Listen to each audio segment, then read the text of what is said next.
So let's put these in order from least to greatest. And when we do that, we should see our, min and max, and we can kind of get to our median much, much quicker. So um, I counted them up and I have 2, 4, 6, 8, 9, 1, 2, 3, 4, 5, 6, 7, 8, 9. Yeah, you want to make sure you've got the same number of pieces of data. That's a sure sign right off the bat if you've missed something.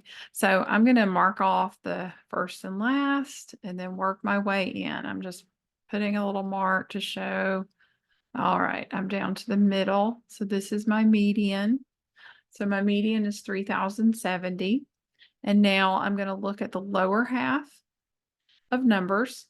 And I've got the outsides, and then I've got these two. So I need to add those together to get my quartile 1. I'm going to add them up and divide by 2 because that's finding the midpoint, the middle between the two. It's also called the mean. So 2110 and 2280 divided by 2. See what you get. All right, so I got 2195. Now that is quartile 1 right there, 2195, 2,195. Do the same thing for the upper quartile.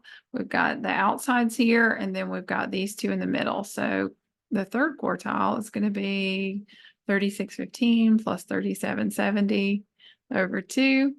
And let's see what we get for that one. Okay, so we get 3,692 and 5/10 or 0.5. And so that is quartile 3. All right. Now, interquartile range, IQR, is just Q3 minus Q1. And so that's it. You just subtract them, and that's your interquartile range. It's pretty straightforward. So you should get 1497.5, 1,497 and 5/10. That is the IQR, interquartile range. All right. Hope that helps. See you next time.